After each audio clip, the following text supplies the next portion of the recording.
अस्सलाम वालेकुम स्टूडेंट्स। आज की हमारी लैब है ऑसिलोस्कोप के इंट्रोडक्शन के हवाले से और रेक्टिफिकेशन प्रोसेस, जो हाफ़ वेव रेक्टिफिकेशन और फुल वेव रेक्टिफिकेशन के हवाले से। तो मैं कोशिश करूँगा आज के सेशन में ऑसिलोस्कोप के हवाले से डिस्कस करूँ और हाफ़ वेव रेक्टिफिकेशन कैसे काम करती है उसके हवाले से आप लोगों को बताऊँ। सबसे पहले जो हमारी ऑसिलोस्कोप आपको यहाँ नज़र आ रही है, इसको चेक करने का तरीका ये होता है कि इसके प्रॉप को हम यहाँ पे लगा लेते हैं और उसके मुताबिक जो है, अगर ये सही होती है तो साइन वेव अमूमन यहाँ बन रही होती है। स्क्वायर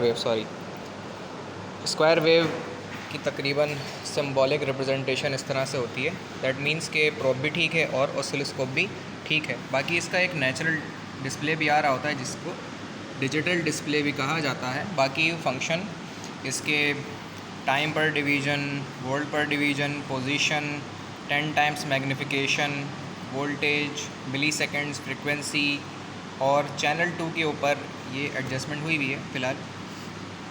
तो चैनल 1 के ऊपर जो सिग्नल आ रहे होते हैं उसके मुताबिक ये चीज़ बताई जाती है चैनल 1 के ऊपर। और चैनल हम जो सिलेक्ट करते हैं वो ऑटोमेटिकली यहाँ से channel 1, channel 2, ground, inversion, normal, auto, ये एडजस्टमेंट भी यहाँ पे हम कर सकते हैं। साथ ही साथ ऑसिलोस्कोप की टेस्टिंग करने के बाद अगर हम आगे चलें तो ऑसिलोस्कोप के हवाले से डिस्कशन मैंने कर दिया। ट्रांसफार्मर के ऊपर बात करते हैं। ट्रांसफार्मर जो है ये यहाँ पे प्लगइन मैंने किया हुआ है और ये सप्लाई फर्दर प्रोवाइड करता है। इस ट्रांसफार्मर को सेंटर टैप ट्रांसफार्मर कहा जाता है क्योंकि ये सेंटर से टैपिंग इसकी हुई भी होती है। सेंटर से इसकी टैपिंग हुई भी होती है। सेंटर टैप का मतलब ये होता है कि इसके जो वोल्टेज हैं वो सेंट्रली डिवाइडेड होते हैं दो हिस्सों में। मिसाल के तौर पे ये इसके दो एंड हैं, तो स्टार्टिंग एंड टू एंड इसके जैसे 12 वोल्ट होंगे, वैसे ये 20 वोल्ट का ट्रांसफार्मर है। तो यहाँ से लेके यहाँ तक जो वोल्ट हम मेजर करेंगे तो वो आएंगे 20 वोल्ट। मैं करके दिखा देता हूँ। एसी का ट्रांसफार्मर है तो हम इसे सेट करेंगे 20 वोल्ट एसी पे और उसके बाद जो है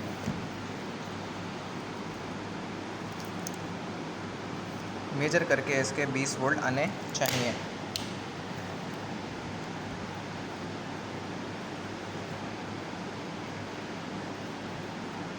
तो तकरीबन 20-21 वोल्ट आ रहे हैं। तो 21 वोल्ट इसका ऊपर और नीचे के दोनों पॉइंट्स की एंड्स के वोल्टेजेस हैं।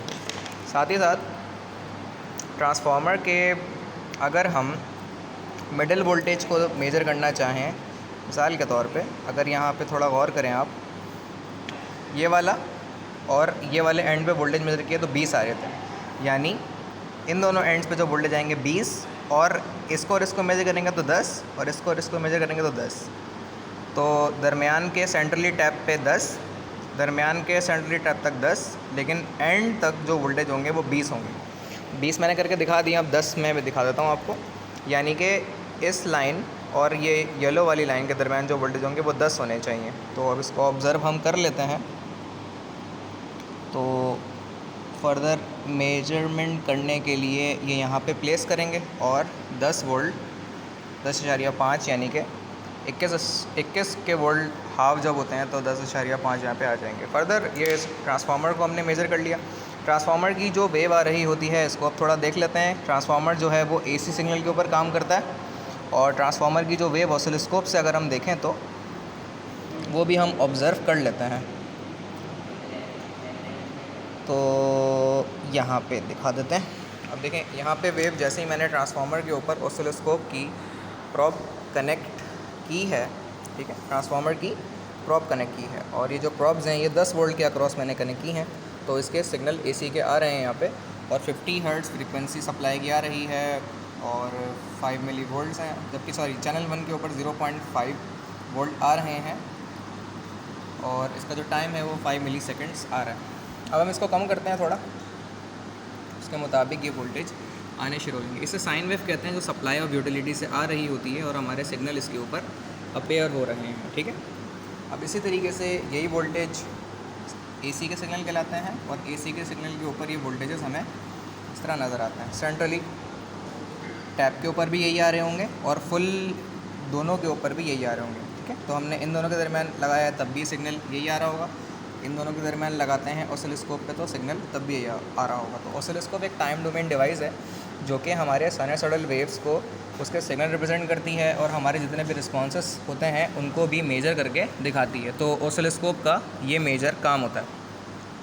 फर्दर यहाँ से आगे बढ़ते हैं और हाफ वेव रेक्टिफिकेशन का सर्किट यहाँ पे बनाते हैं कि किस तरीके से काम करता है और ये किस तरीके से आउटपुट परफॉर्म करेगा। ठीक, तो ये करने के लिए हम कनेक्ट करेंगे इन ट्रांसफार्मर्स को सप्लाई के लिए।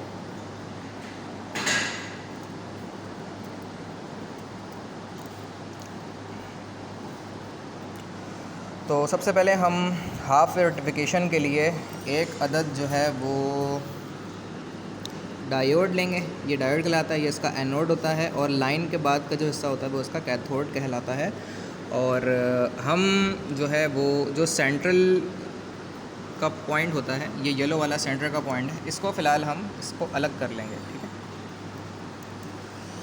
फर्दर उसके बाद हम करेंगे ये कि जो एंड के ब्लू वाले वायर्स हैं हमारे, ठीक है, फुल टैप के ऊपर, तो वो हम ऑब्ज़र्व करेंगे। ओके, फर्दर हम आगे बात करते हैं। तो सप्लाई की जो वायर है सबसे पहले हम ये वाली लगा देंगे यहाँ पे। ठीक है, और जो ये वाली वायर है ये हम कनेक्ट कर देंगे एक पर्टिकुलर एस्पेक्ट पे यहाँ पे।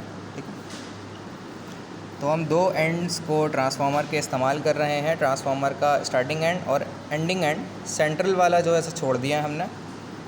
अच्छा, इसी के साथ साथ जो ये वाला एंड है इसके ऊपर हम और ये वाले एंड के दरमियान एक रजिस्टर कनेक्ट करेंगे। तो रजिस्टर हम देख लेते हैं। रजिस्टर, अच्छा, ये यहाँ से यहाँ शॉर्ट होता है, बाकी आप इसको साथ भी मिला सकते हैं। ठीक,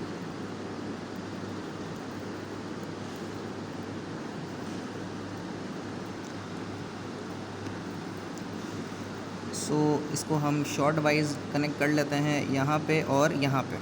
ठीक है, अच्छा, ये हमने इस तरीके से रजिस्टर के अक्रॉस डायोड लगा के और दोनों सेंट्रली को टैप के ऊपर लगा दिया। इसी के साथ साथ अब ऑसिलोस्कोप के ऊपर इसकी टेस्टिंग करते हैं और उसको देखते हैं। अच्छा, साइन वेव जो हमारी आ रही होती है, अगर हम यहाँ पे कनेक्ट करें, ठीक है, साइन वेव प्रॉप ऑब्ज़र्व करने के लिए एक वेव यहाँ पे केबल लेके ब्लैक वाली जो है वो रजिस्टर के अक्रॉस हमने कनेक्ट कर दी है इस एंड पे।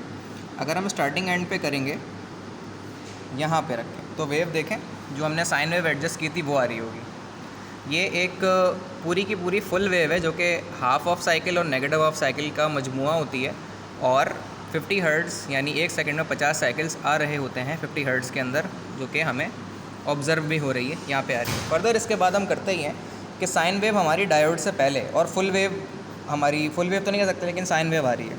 अब हम करेंगे कि ऑब्ज़र्विंग लेवल के ऊपर हम इसको यहाँ से उठा के यहाँ कनेक्ट कर देंगे। ठीक है, डायोड के अक्रॉस। अब देखिएगा कि इम्पैक्ट क्या आ रहा है इस पर। तो इम्पैक्ट आ रहा है, ये कहलाती है हाफ वेव।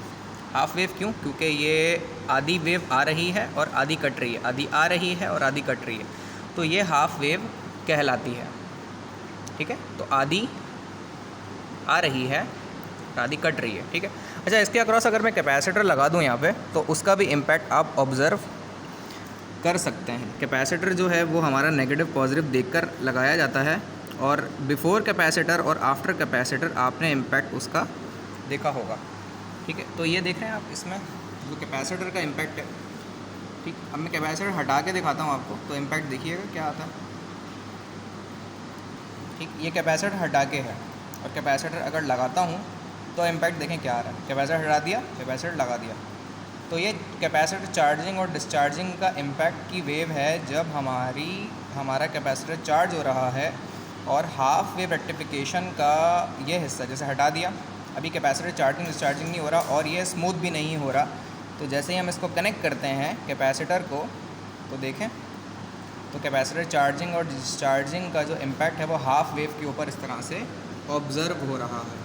तो ये हमारी हाफ वेव रेक्टिफिकेशन की वीडियो है और इसके मुताबिक हमने इसकी वेव को ऑब्ज़र्व किया। इसी के साथ साथ अगर हाफ वेव को फुल वेव में ट्रांसफॉर्म करना है तो वो भी हम देख लेते हैं कि किस तरीके से काम करते हैं। सबसे पहले हम इन क्लिप्स को हटाएंगे जो ऑसिलोस्कोप के हैं। ठीक है, डायोड जो हमारा लगा हुआ है कैपेसिटर हम फ़िलहाल हटा देते हैं इसमें से।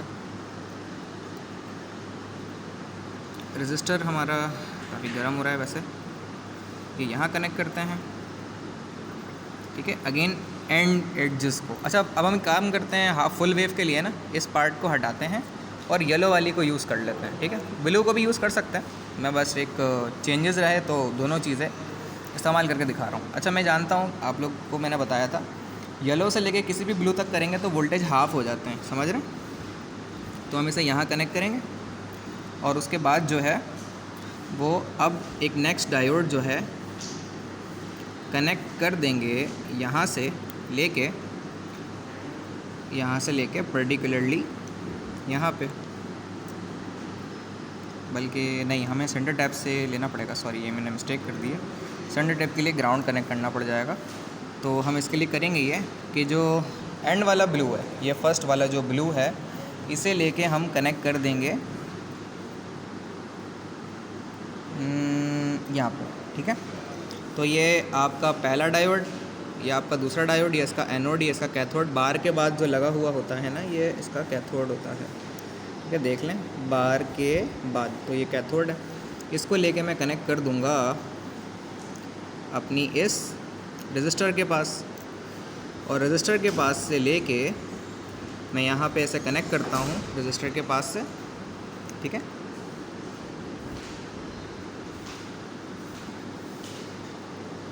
ठीक, तो ब्लू वाली एक, ब्लू वाली दो, यानी फुल टैप में हमने एक डायोड कनेक्ट यहाँ पे किया, एक यहाँ पे किया, इन दोनों को एक ही जंक्शन पे ज्वाइन करके रजिस्टर यहाँ से हासिल किया। और एट दी एंड पे आके मैं जो सेंट्रली टैप मेरा बचेगा वो यहाँ पे मैं ऐसे ग्राउंड, सॉरी सेंट्रली टैप के ऊपर लोड रजिस्टर में अपना कनेक्ट कर दूँगा, ठीक है। अब यहाँ पे वेव क्या बन रही थी बिफ़ोर और फाइनल रेक्टिफिकेशन, वो देख लेते हैं। सबसे पहले तो हम साइन वेव पे बात कर लेते हैं, ठीक है। तो हम इसे कनेक्ट यहाँ कर लेते हैं दरमियान में, और एक वेव कनेक्ट कर देते हैं, यानी सिग्नल यहाँ पे। तो आप देखें आपका सिग्नल आ रहा है एसी का, तो एसी के ऊपर सिग्नल ये आ रहा है, लेकिन फुल वेव रेक्टिफिकेशन यानी दो डायोड लगाने के बाद जो रिज़ल्ट आ रहा होगा, अब उस पर हम बात कर लेते हैं। दो डायोड का रिज़ल्ट कहाँ आएगा, डायोड के एंड पे, ये वाले और ये वाले दोनों एक ही जगह पे कनेक्ट हैं, तो मैं एक पे लगा देता हूँ, यहाँ कनेक्ट कर दूँगा। तो देखें अब वेव जो मेरी आ रही है ये फुल वेव है, ठीक है। अब जो वेव मेरी आ रही है ये फुल वेव है, समथिंग करके थोड़ी इन्वर्टिंग बन रही है। अच्छा क्योंकि मैंने प्रॉब उल्टी लगा दी ना, तो मैं रेड यानी पॉजिटिव पे लगाता हूँ और ये वाली लोड की नेगेटिव पे लगाता हूँ। अब इम्पैक्ट देखें, अब ये फुल वेव बन रही है। फुल वेव समझते हैं, फुल वेव मतलब पहला हाफ एंड देन अगला हाफ एंड देन दूसरा हाफ। एक साइकिल के दो हिस्से होते हैं, नीचे वाली वेव और ऊपर वाली वेव। तो ऊपर वाली वेव, नीचे वाली वेव भी positive and than half wave इस तरह कहलाती है। अच्छा ये कहलाती है पल्सेटिंग डीसी। अब इसको स्मूथ डीसी बनाने का तरीका ये होता है कि इसके अंदर आप कैपेसिटर कनेक्ट कर दें, ठीक है। तो देखें मैं एक सर्किट में कैपेसिटर किस तरह कनेक्ट करता हूँ। सबसे पहले मैं दोनों प्रॉप को हटाऊँगा। कैपेसिटर डीसी में देख के लगाना होता है, नेगेटिव की जगह नेगेटिव और पॉजिटिव की जगह पॉजिटिव लगाते हैं। तो देखें ये वाला हिस्सा जो है कैपेसिटर का, जिस पे बाड़ लगी हुई है, ऐसे कहते हैं कि ये नेगेटिव है और दूसरा पॉजिटिव होता है। तो नेगेटिव की जगह नेगेटिव और पॉजिटिव की जगह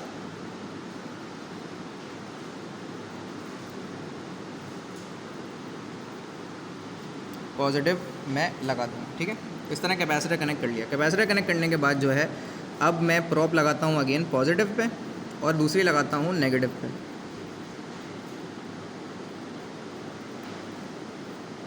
ठीक है जनाब, इस तरह से। इसके बाद जो है अब मैं देखता हूँ, तो देखें कैपेसिटर के इम्पैक्ट के नतीजे में जो मेरी फुल वेव बन रही थी वो किस तरीके से स्मूथ डीसी की तरफ चली गई है कैपेसिटर के इम्पैक्ट के बाद। अच्छा मैं कैपेसिटर अगर हटा देता हूँ तो इम्पैक्ट देखें,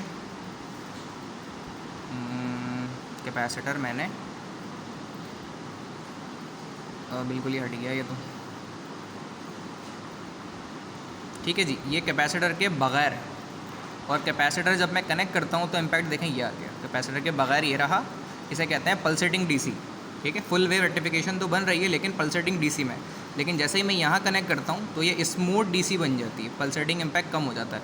तो ये स्टोरी है हाफ वेव रेक्टिफिकेशन और फुल वेव रेक्टिफिकेशन के हवाले से, जो हमने लैब के कंटेंट में इसको फुलफ़िल किया है प्रैक्टिकल इम्प्लीमेंटेशन के मुताबिक, और ऑसिलोस्कोप के ऊपर उसकी एडजस्टमेंट के मुताबिक हमने इसे ऑब्ज़र्व भी कर लिया है। ठीक है, तो इस लैब में कोई सवाल हो तो कमेंट सेक्शन में आप लोग पूछ सकते हैं। यहाँ तक आज के सेशन को हम एंड करते हैं। Thank you very much. अल्लाह हाफ़िज़।